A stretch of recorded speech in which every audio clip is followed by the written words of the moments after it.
Bom, em linhas gerais, pessoal, o direito internacional, ele basicamente se divide em dois, internacional público e internacional privado. O público, ele cuida da relação entre os estados, que é como nós, internacionalistas, chamamos os países. País é uma designação mais geográfica, mais popular, digamos assim. Para nós, do direito internacional público, estado é o que vocês antigamente chamavam de país. E o outro direito, que erroneamente no Brasil é chamado direito internacional privado, ele na verdade cuida do conflito de leis no espaço. Então o nome correto não seria direito internacional privado, seria conflito de normas, que é como ele é conhecido internacionalmente, mas aqui no Brasil se convencionou chamar internacional privado, e assim segue sem maiores problemas. Legal. Esse direito internacional público, portanto, é o que a gente vai ver hoje, que é a relação entre estados e organismos internacionais e entre organismos internacionais. Lembrando que esses organismos internacionais ele tem que ter uma característica peculiar, que é o fato de serem dotados de personalidade jurídica de direito internacional público. Ou seja, eles têm que ser sujeitos capazes de contratar em direito internacional. Poxa, dá um exemplo disso. Fácil. A Organização das Nações Unidas ou, mais próximo da nossa realidade, o Mercosul. O Mercosul foi criado pelo Tratado de Assunção de 1991 e pelo Protocolo de Ouro Preto de 1994, ele se transformou em uma entidade dotada de personalidade jurídica autônoma. Para que vocês tenham uma ideia, o Brasil pode celebrar tratados enquanto Estado e o Mercosul, que é composto também pelo Brasil, pode assinar tratados internacionais. Ok? Legal. Então, esse é o campo de estudo do direito internacional público, a relação entre esses Estados. E como é que esses Estados se interrelacionam? A gente conhece, nas nossas relações diárias, uma série de direitos e obrigações que são regulamentadas por aquele conjunto de normas jurídicas que a Constituição Federal traz e que a gente conhece lá desde o comecinho do curso de Direito. Perfeito. No direito internacional, a gente não tem uma hierarquia muito clara entre as normas jurídicas. O que se tem é uma norma que se convencionou chamar de tratado, e daqui a pouco eu vou mostrar para vocês que ela tem, na verdade, 12 sinônimos, mas tratado é um nome reconhecidamente aceito pela Convenção de Viena de 1969, especificamente no artigo 1º, que permite chamar convenção, pacto, carta, estatuto, e as outras que eu vou passar em seguida, como tratado. Então, está errado eu chamar Pacto de São José da Costa Rica sobre Direitos Políticos e Civis de Tratado de São José da Costa Rica sobre Direitos Políticos e Civis? Não, não está. Não está porque é uma terminologia aceita e praticada. Perfeito. Esses tratados, essa norma jurídica internacional, diferente da norma interna, ela tem um tempo e uma forma de elaboração um pouco diferenciada. Qual seja? Ela depende do consenso. Então, imaginem vocês 206 países, 206 estados compõem hoje o nosso planeta, aproximadamente 6 bilhões e 500 milhões de pessoas. Então, para se elaborar um tratado entre países, você tem que reunir esses países, esses estados. Essa reunião chama-se rodada de negociação, e nessa rodada de negociação há uma troca de informações e a construção paulatina, construção semântica, artigo por artigo de um tratado internacional. Então, via de regra, há tratados que levam 20 anos para que sejam elaborados. 20 anos, 10 anos, 50 anos. Por quê?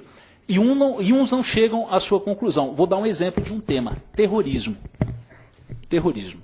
Se o nosso querido Osama Bin Laden for pego amanhã ou depois, ele não será julgado pela Corte Internacional de Justiça ou pelo Tribunal Penal Internacional criado pelo Estatuto de Roma de 1998, a partir de uma proposta de Trinidad e Tobago, Assembleia Geral, em 1994. Por quê? Porque não há uma tipificação internacional para terrorismo.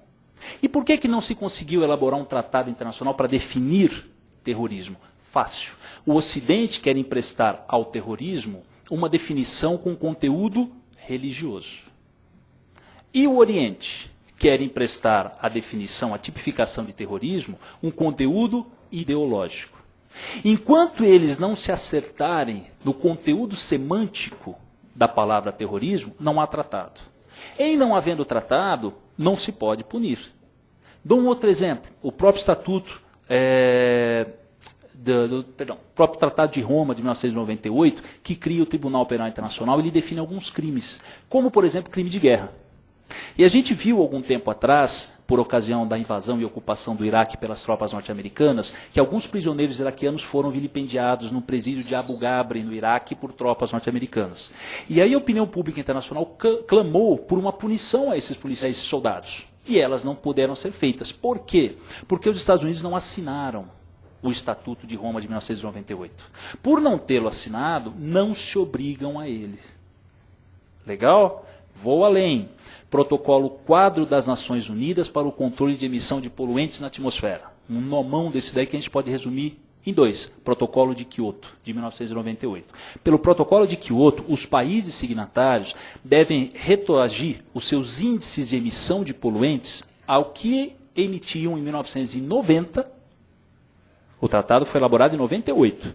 Eu tinha que voltar a quantidade em toneladas cúbicas de 1990 e uma vez retrocedendo a 90, eu reduziria em 5%.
vocês conhecem, tá bom?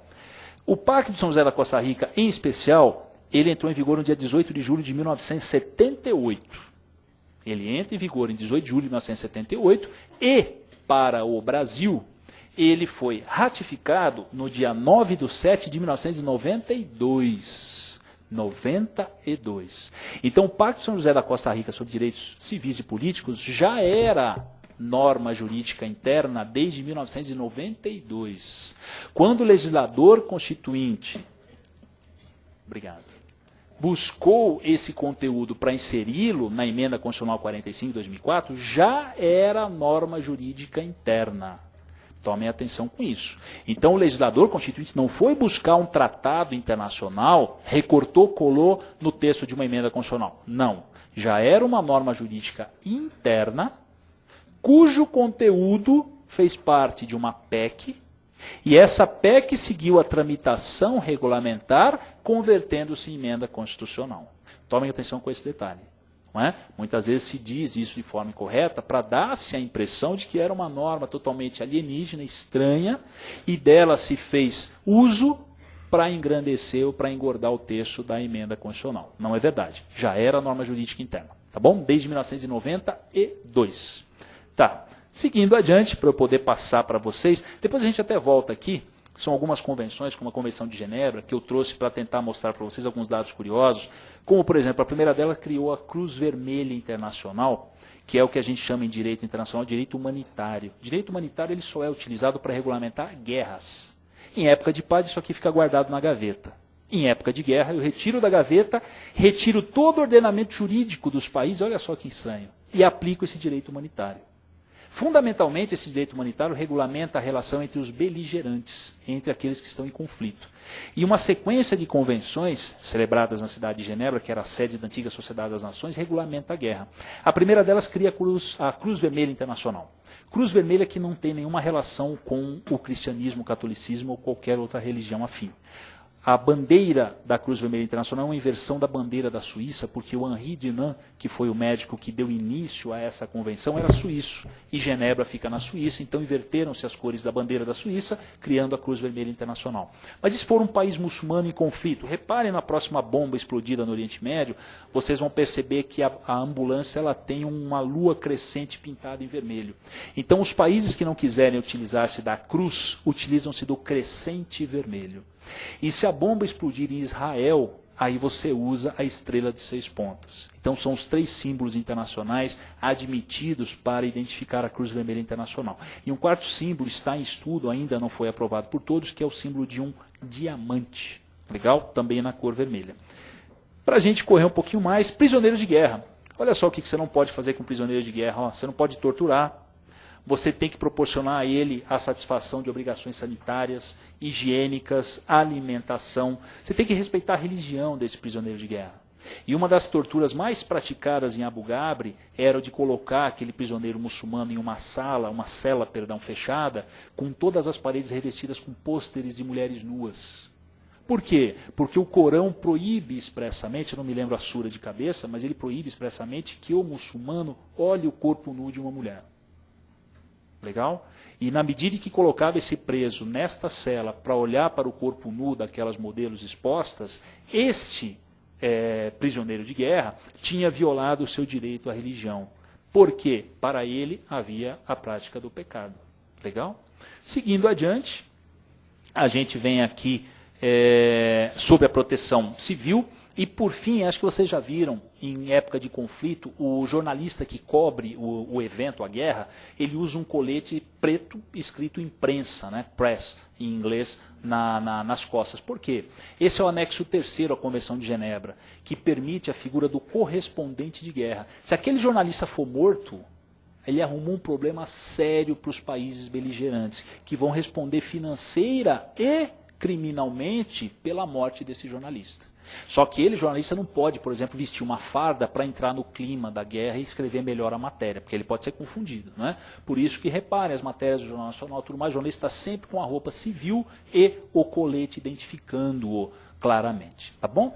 E aí eu trouxe aqui para vocês, só para fechar realmente, prometo, tráfico internacional de pessoas, com uns dados bastante curiosos para que vocês pensem, depois a gente até volta aqui, aqui tem uma sequência de dados, mas eu queria que vocês pensassem o seguinte, olha, o Japão, hoje, é o país distribuidor, olha só, de mulheres sequestradas, crianças sequestradas e traficadas internacionalmente. E ele recebe essas crianças e essas mulheres da China, do Sudeste Asiático, do Leste Europeu e da América Latina também. Além do tráfico interno de mulheres e crianças. O Japão. Eu não estou falando do Paraguai. Paraguai eu vou falar agora. Ó. O Paraguai, a partir dos anos 70, com a construção da usina hidrelétrica de Itaipu, ele recebeu aproximadamente 70 mil pessoas para trabalhar. E ele não conseguia dar vazão, digamos assim, a uma demanda por um tipo de serviço muito específico, não é? E ele fez o quê? Ele concitou os países vizinhos para que auxiliasse fornecendo mão de obra, digamos, qualificada para que esse serviço fosse prestado, não é? E isso acabou virando moda, virou negócio lá. De sorte que toda e qualquer mulher ou criança sequestrada na América Latina vem para o Paraguai e depois daqui é remetido para o Japão, para então a distribuição mundial dessas pessoas. E alguns números aqui que eu acho legal para vocês pensarem é o seguinte, oh Cristo, entre 600 a 800 mil pessoas são traficadas anualmente no mundo. 600 a 800 mil pessoas anualmente são traficadas. E se eu considerar aí, digamos assim, o tráfico interno de pessoas para prestação de serviço, aquela criança, aquela mocinha que você trouxe lá do norte, do nordeste, da fazenda, do interior, lembra? Para trabalhar na sua casa, etc, etc, etc. Esse número sobe para 2 a 4 milhões de pessoas por ano. 2 a 4 milhões de pessoas por ano. E por fim, 80% dessas, vamos falar no número maior, 4 milhões, são mulheres. E desses 2 milhões de mulheres traficadas, 50% são crianças. Então, no momento em que a gente repensa esses números, também eu acho que faz interesse a gente olhar para essa abordagem, repensar esse aspecto, para que efetivamente políticas públicas sejam implementadas e a gente também dê uma parcela de contribuição mais significativa para que esse tipo de crime não se perpetue. Tá bom? Muito obrigado a todos. Bom, o pacto, né, é de 1969. Como o professor Bruno já mencionou, ele só entrou em vigor, de fato, em 1978, né, porque dentro desse mecanismo de aprovação dos instrumentos internacionais, esse pacto previa que, no mínimo, 11 ratificações fossem depositadas. Né? Então, de 69 a 78, foi o prazo em que essas ratificações vieram sendo depositadas, sendo que o Brasil, como o professor Bruno já explicou, só veio a aderir em setembro de 92. Né? E só veio a reconhecer a jurisdição da Corte Internacional de Direitos Humanos, que é um dos órgãos criados pelo Pacto, em 98. Né? Então, nós estamos aqui discutindo um texto de 69, que entrou em vigor em 78, e ao qual o Brasil reconheceu integralmente a jurisdição da Corte apenas em 98. Tá? O Pacto de São José, um apelido talvez carinhoso entre nós, né? O nome e sobrenome é Convenção Americana de Direitos Humanos. Tá? E é, sem dúvida nenhuma, o mais importante instrumento de defesa dos direitos humanos nas Américas. Né? E aqui acho importante só fazer uma breve observação, que nós, em matéria de direitos humanos, contamos com um sistema internacional de proteção e contamos também com sistemas regionais de proteção.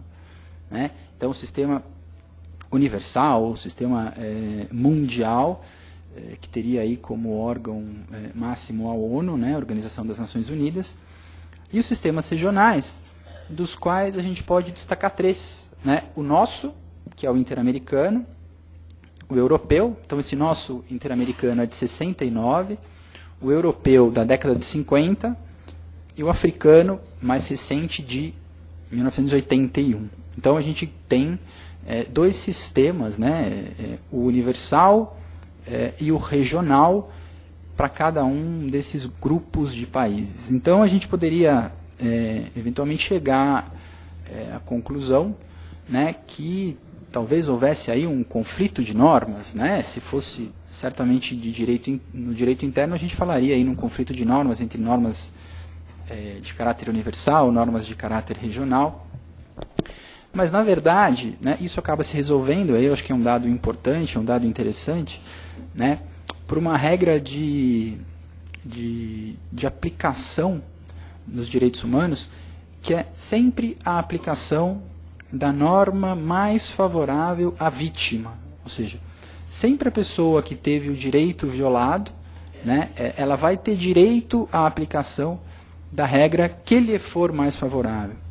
Então, isso já muda um pouco, né? Essa regra de interpretação a gente não tem aí no nosso direito interno, mas isso vale quando a gente fala do sistema internacional, quando entra em contradição com os sistemas, cada um dos sistemas regionais. Tá? E ainda nós temos notícias que se discute, né, um sistema árabe e um sistema asiático, sistemas regionais também de proteção dos direitos humanos, mas ainda com nenhum instrumento consolidado. Tá? Por que esses sistemas regionais acabam sendo mais efetivos? Né? Em primeiro lugar, se é difícil congregar a opinião de 206, 208 países, também é difícil congregar a opinião de 10, mas eu creio que seja menos difícil. Né? Então, nos sistemas regionais, onde a gente tem povos que têm maior afinidade cultural, maior afinidade de até nível de desenvolvimento econômico, a gente consegue chegar a um consenso de uma forma talvez um pouco mais fácil.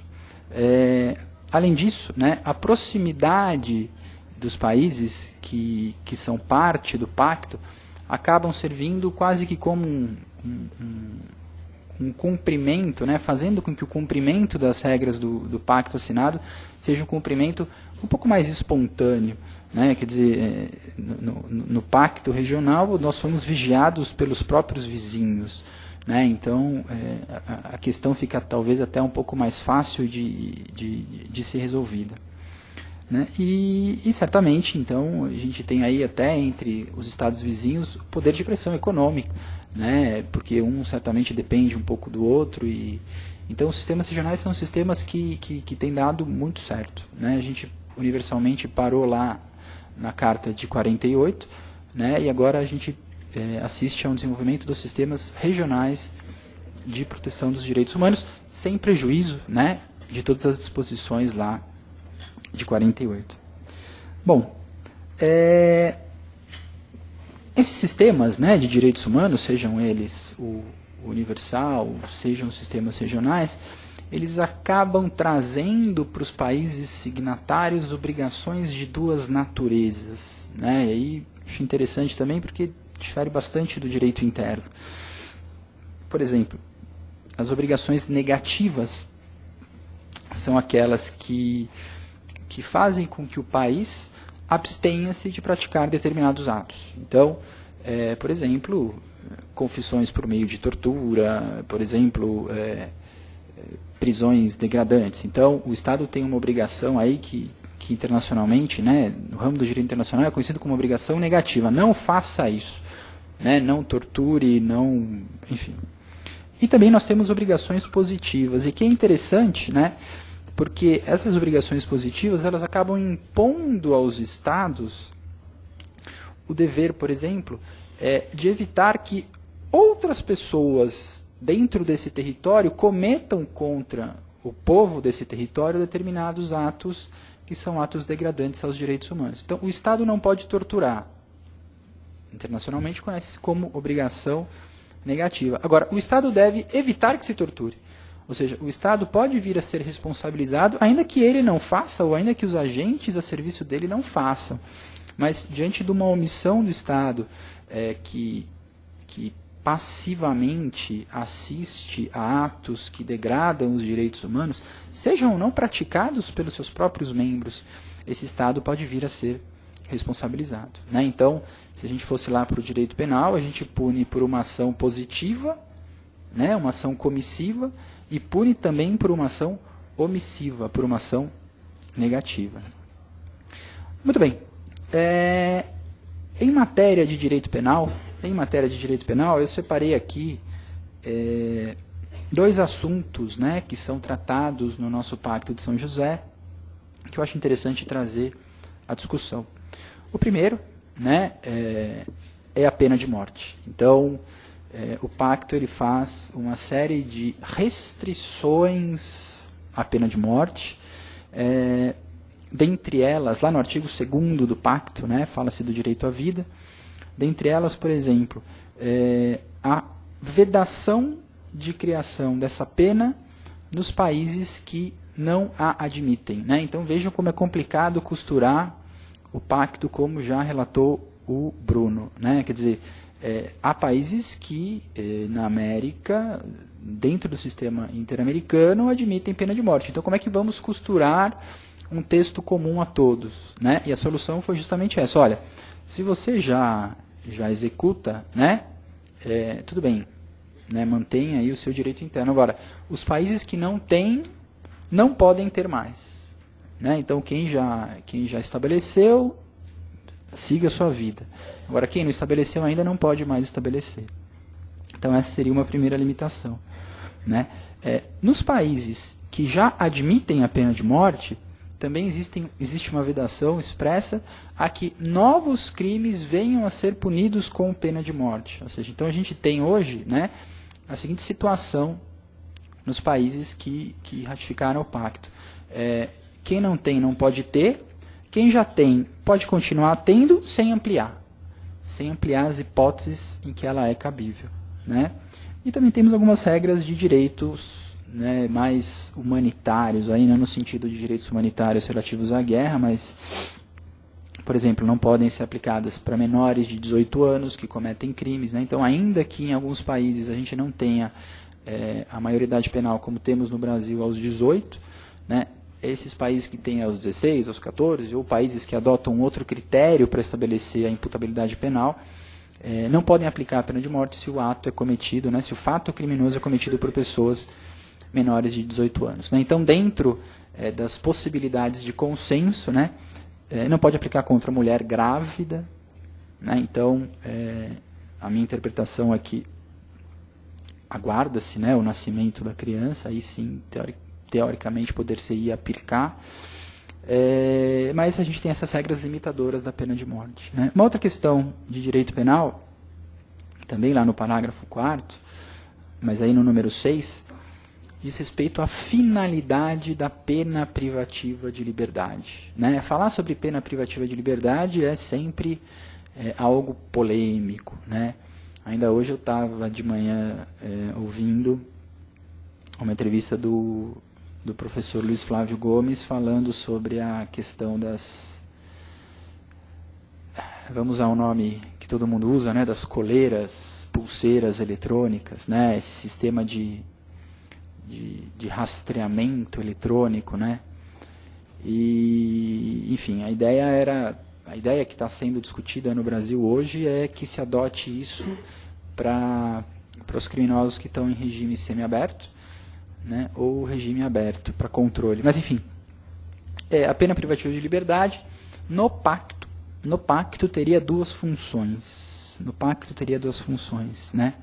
A reforma e a readaptação do criminoso.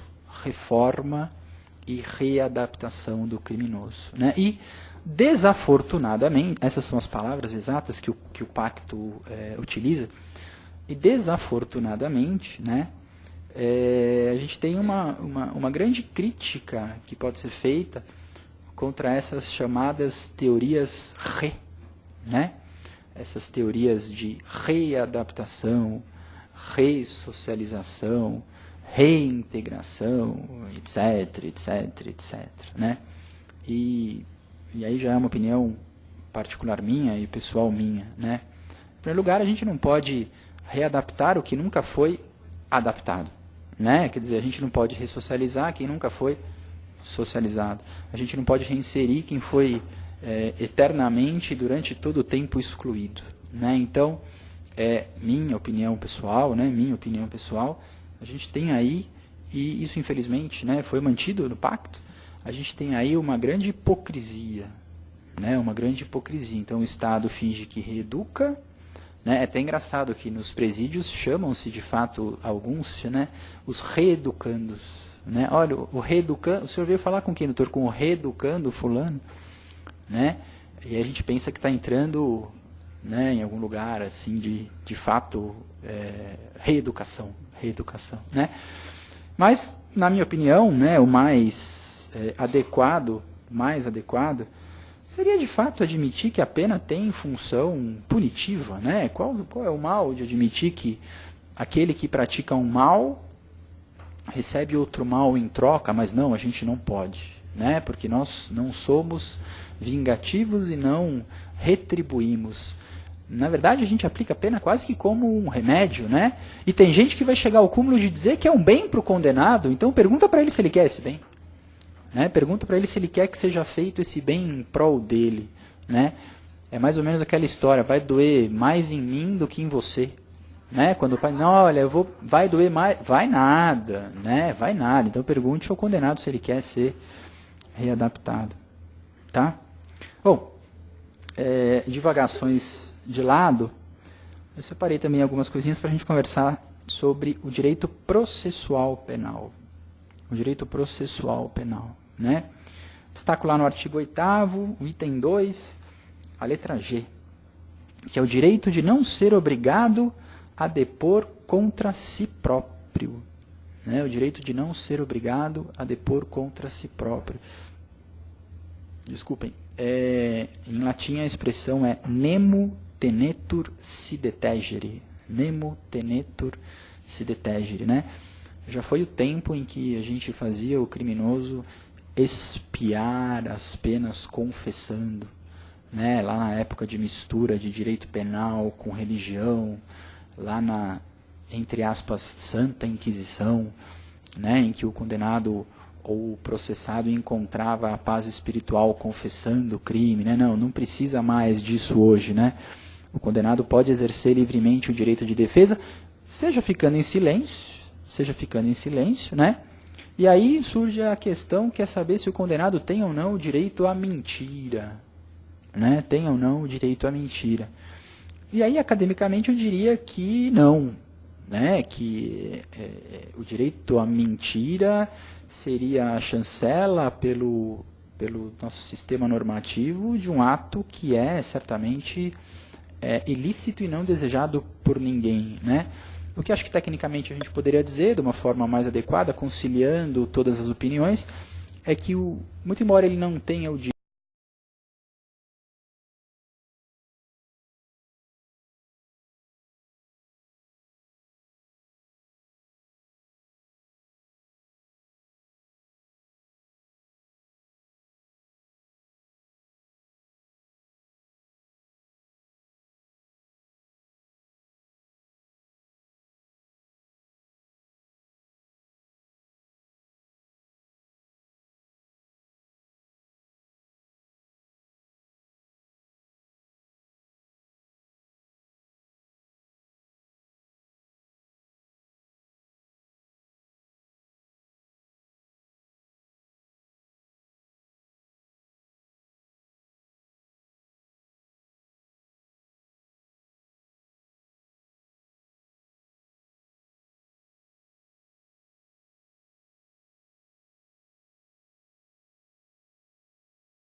Interamericana de Direitos Humanos, que é o Paulo Sérgio Pinheiro.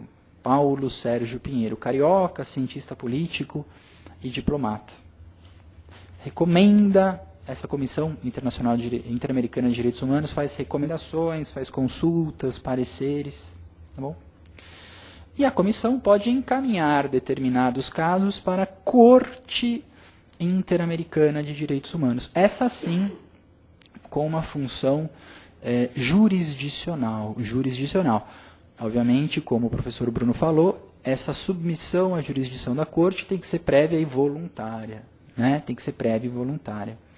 O vice-presidente da Corte é um argentino e o presidente atual da Corte é um peruano. Também são 7 membros, né? Esses sim, juristas. E a Corte tem a principal função de reconhecer e fazer cumprir os direitos que o pacto prevê e eventualmente sejam violados, né? E inclusive arbitrar indenizações. A Corte da Sentença, né? A Corte da Sentença é um órgão judicial. Para aqueles que tiverem interesse, eu anotei aqui as páginas eletrônicas dos dois órgãos, né? A Comissão de Direitos Humanos é CIDH, Comissão Interamericana de Direitos Humanos.org.br, tem lá a página em português, né? CIDH.org.br. E a página da Corte Internacional de Direitos Humanos é Corte IDH. Eu falei internacional, mas sempre que eu falar internacional, é interamericana, tá? Corte IDH, Corte Interamericana de Direitos Humanos.org.cr.